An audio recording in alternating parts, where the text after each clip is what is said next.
নমস্কাৰ বন্ধুসকল, মই হিৰেণ। আজি আপোনালোকক এই ভিডিঅ'টোৰ জৰিয়তে আগবঢ়াইছোঁ যে আপোনালোকৰ এই 2025 বৰ্ষৰ এই মাহটোত মকৰ ৰাশিৰ ব্যক্তিসকলে কেনেধৰণৰ ফলাফল লাভ কৰিব তাৰে সম্পূৰ্ণ তথ্য আপোনালোকক এই ভিডিঅ'টোৰ জৰিয়তে আগবঢ়াইছোঁ, যাতে আপোনালোকৰ সঠিক তথ্য লাভ কৰিব পাৰে। প্ৰথমে মোৰ এই চেনেলটো আপোনালোকে ছাবস্ক্ৰাইব কৰি থ'ব, যাতে মোৰ পিছৰ ভিডিঅ'বিলাক আপোনালোকে সহজে লাভ কৰিব পাৰে। লগতে মোৰ ভিডিঅ' যদি ভাল লাগে তেন্তে লাইক আৰু শ্বেয়াৰ কৰিব, কমেণ্ট কৰি আপোনালোকৰ মনোভাৱ প্ৰকাশ কৰিব। এতিয়া আহোঁ মূল বিষয়লৈ।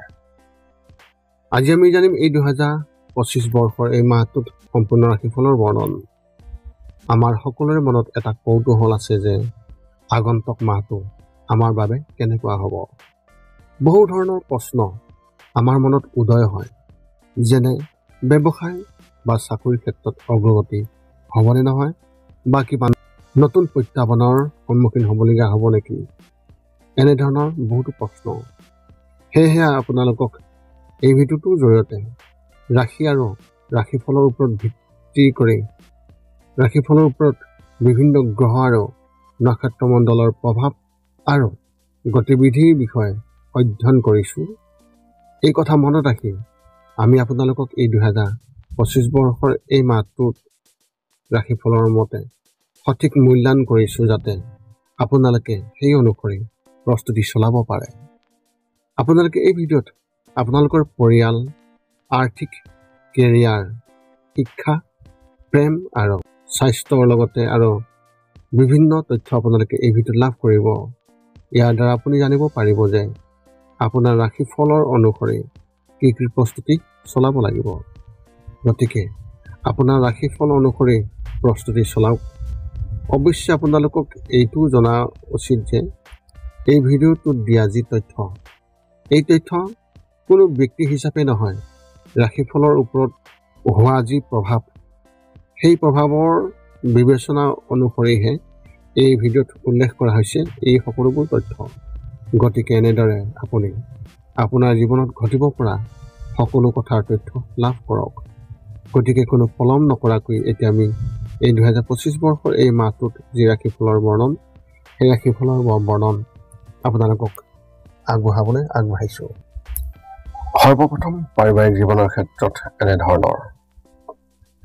এই মাহত আপোনাৰ পাৰিবাৰিক কাম কাজ সুখেৰে আগবাঢ়ি যাব বুলি আশা কৰিব পাৰি, কিয়নো ভাগ্যই আপোনাক আশীৰ্বাদ দিয়াৰ এক লক্ষণ দেখা গৈছে।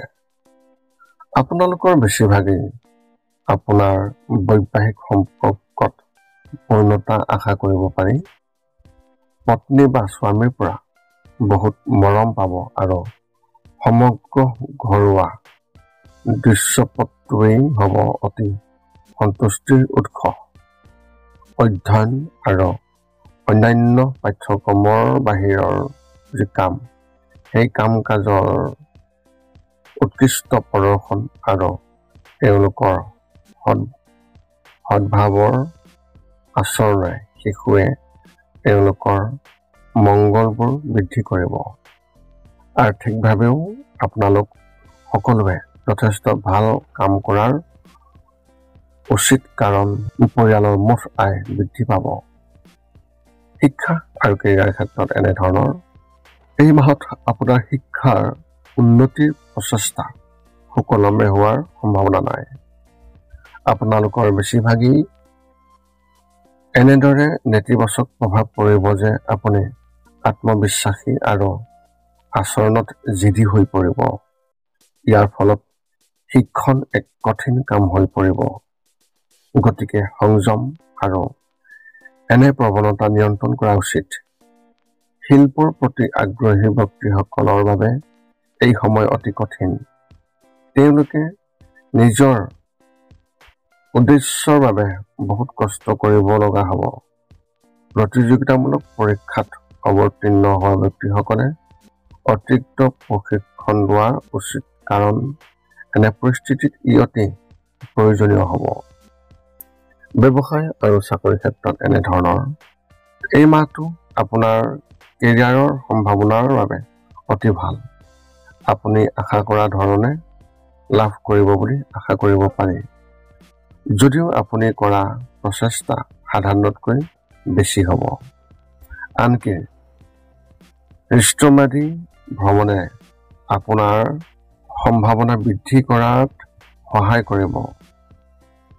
কৰ্ম পৰিৱেশতো অতি সুখদায়ক হ'ব আৰু সংঘাতৰ কোনো লেখ জোখ নাথাকিব। ইয়াৰ ফলত কাম উপভোগ্য হ'ব আৰু বহুত সন্তুষ্টি লাভ কৰিব। ইয়াৰ উপৰিও এগৰাকী মহিলা সহকৰ্মী বা পুৰুষ সহকৰ্মী বা সকলো সহকৰ্মীয়ে আপোনাৰ ওপৰত গুৰুত্বপূৰ্ণ উপকাৰ কৰাৰ সম্ভাৱনা আছে, যিয়ে আপোনাৰ কেৰিয়াৰ সম্ভাৱনা বৃদ্ধি কৰিব। মুঠৰ ওপৰত এই মাহটো সুখদায়ক আৰু উপযোগী হ'ব। এই সময়ছোৱাত আপুনি আপোনাৰ কামত সফল হ'ব। প্ৰেমৰ ক্ষেত্ৰত এনেধৰণৰ প্ৰেমৰ সম্পৰ্কৰ কথা ক'বলৈ গ'লে এই গোটেই মাহটো বৃহস্পতিৰ পঞ্চম স্থানৰ উপস্থিতিয়ে আপোনাক আপোনাৰ প্ৰেম বৃদ্ধি কৰিব। আপোনাৰ প্ৰেমক সঠিক দিশত আগবাঢ়ি যোৱাত সুযোগ দিব আৰু আপুনি আপোনাৰ বিশ্বাসৰ সৈতে আগবাঢ়ি যোৱাত সফল হ'ব। শুক্ৰৰ লগতে মংগল গ্ৰহৰ প্ৰভাৱে মাহৰ আৰম্ভণিতে আপোনাক অত্যন্ত ৰোমান্টিক কৰি তুলিব। এই কথা আপোনাৰ কথাত অতি সুখভাৱে প্ৰতিফলিত হ'ব। কিন্তু নিজৰ আবেগ নিয়ন্ত্ৰণত ৰাখক, কাৰণ এই কথাবোৰ ভাল কৰাৰ পৰিৱৰ্তে বেয়া কৰি তুলিব পাৰে। আপুনি হয়তো কোনো বিশেষ বন্ধুৰ লগত ঘনিষ্ঠ অনুভৱ কৰিব পাৰে, কিন্তু ভালদৰে চিন্তা কৰিলে আগবাঢ়ি যোৱাটোৱেই ভাল হ'ব।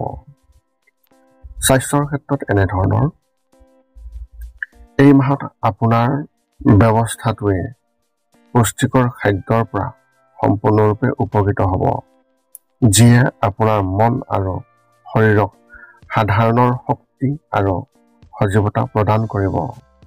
আনকি আপোনাৰ উৎপাদনশীল শক্তিও নিজৰ শ্ৰেষ্ঠতম অৱস্থাত থাকিব। অত্যাধিক পৰিশ্ৰম পৰিহাৰ কৰাৰ কিছুমান ভিত্তি আছে, কিন্তু যিটো যুক্তিসংগত সূচীয়ে আপোনাৰ ওপৰত অপ্ৰয়োজনীয় হেঁচা নিদিয়ে, বিলবোৰ পৰ্যাপ্ত পৰিমাণে আদায় কৰিব। আপুনি গোটেই মাহটো সক্ৰিয় আৰু শক্তিশালী হৈ থাকিব, লগতে সুখী মানসিক আৰু আৱেগিক অৱস্থাত থকাৰ অতিৰিক্ত সুবিধা লাভ কৰিব। মকৰ ৰাশিৰ ব্যক্তিসকলে বিশেষ তথ্য লাভ কৰাৰ এনেধৰণৰ এই মাহত আপোনাৰ পৰিয়ালত মতাদৰ্শনত সংঘাত হ'ব পাৰে। আপোনাৰ ধাৰণা বা পৰিকল্পনাৰ বিৰোধিতা হ'ব পাৰে। আপোনাৰ পৰিয়ালটোক একেলগে ৰাখিবলৈও আপোনাৰ ওপৰত হেঁচা পৰিব পাৰে। কাম চলি থাকিব পাৰে আৰু অতিথি আহিব। কৰ্মক্ষেত্ৰত অস্থিৰতা হ'ব আৰু অপ্ৰয়োজনীয় কামত আবদ্ধ হৈ পৰিব পাৰে। এলাহৰ বাবে ডাঙৰ ডাঙৰ কামবোৰ বাদ পৰিব পাৰে। গোপন কথাও ওলাই আহিব পাৰে। নতুন কাম সাধন হ'ব আৰু আন সফলতাও আহিব। মাহটোৰ ভিতৰত কিছু বৃহৎ সফলতা লাভ কৰিব পাৰে। এতিয়া আপুনি সকলো তথ্য লাভ কৰাৰ পিছত এই 5টা কাম কৰিবলৈ আপুনি যিমান পাৰি চেষ্টা কৰক। সৰ্বপ্ৰথমটো হৈছে আপুনি আপোনাৰ শৰীৰটো সুস্থ কৰি ৰাখিবলৈ দৈনিক যোগাসন কৰক, য'ত মূলতঃ 10 মিনিটৰ বাবে ওমকাৰ মন্ত্ৰ, 10 মিনিটৰ বাবে কপালভাতি আৰু 10 মিনিটৰ বাবে অনুলোম বিলোম। ইয়াৰ লগে লগে আপোনাৰ শাৰীৰিক আৰু মানসিক স্বাস্থ্য একেবাৰে নিখুঁত হৈ থাকিব। 2 নম্বৰটো হৈছে ৰাতি শোৱাৰ আগতে নিস্তব্ধ আৰু নিৰ্জন ঠাইত 10 পৰা 20 মিনিট ধ্যান কৰিব লাগে। ইয়াৰ দ্বাৰা 2টা উপকাৰ পোৱা যায়। এটা হ'ল আপুনি ভাল টোপনি পাব আৰু দ্বিতীয়টো হৈছে পিছদিনা আপুনি সতেজ অনুভৱ কৰিব। ধ্যান কৰি থাকোঁতে মধ্যমীয়া শব্দৰ শান্ত সংগীতো আপুনি শুনিব পাৰে। 3 নম্বৰটো হৈছে প্ৰতি মংগলবাৰে পুৱা নিশ্চয় হনুমান চালিচা পাঠ কৰক আৰু হনুমান মন্দিৰ দৰ্শন কৰক, নতুবা আপুনি বিষ্ণু মন্দিৰ দৰ্শন কৰক। ইয়াৰ দ্বাৰা আপোনাৰ আৰু আপোনাৰ পৰিয়ালৰ যিকোনো সদস্যৰ সংকট দূৰ হ'ব আৰু সদায় সুখ আৰু শান্তি থাকিব। 4 নম্বৰটো হৈছে ঘৰৰ বাহিৰত গৰু আৰু কুকুৰক প্ৰতিদিনে আপুনি পাৰিলে খাদ্য খুৱাব লাগে। খাদ্য খোৱা আৰু যদি পাৰে চৰাই চিৰিকটি আদিকো খাদ্য আৰু পানীৰ যোগান ধৰক। এই পৃথিৱীখন যিমান আমাৰ সিমানেই সিহঁতৰো। নিতৌ ইহঁতক খুৱাই আমি তেওঁলোকৰ পৰা এক আশীৰ্বাদ লাভ কৰিব পাৰোঁ আৰু আমাৰ ওপৰত থকা গ্ৰহবোৰৰ কুপ্ৰভাৱ দূৰ হ'ব। সদশেষত 5 নম্বৰটো হৈছে আপুনি পাৰিলে মাজে মাজে চৌপাশৰ দুখীয়া ব্যক্তিসকলক আপুনি পাৰিলে সহায় কৰক আৰু ভোকাতুৰ ব্যক্তিসকলক আপুনি পাৰিলে খুৱাবলৈ চেষ্টা কৰক। আপোনাৰ মনত যদিহে এতিয়াও জ্যোতিষ সম্বন্ধীয় কিবা প্ৰশ্ন আছে তেন্তে আপুনি আমাক এই ভিডিঅ'ৰ তলত কমেণ্ট কৰি আপোনাৰ প্ৰশ্ন অৱগত কৰক আৰু আমি আপোনালোকৰ প্ৰশ্নৰ উত্তৰ দিবলৈ আমি সকলো সময়তে সাজু আছোঁ। এই আছিল এই 2025 বৰ্ষৰ আগষ্ট মাহটোৰ মকৰ ৰাশিৰ ব্যক্তিসকলে লাভ কৰিবলগীয়া সম্পূৰ্ণ ৰাশিফলৰ বৰ্ণন।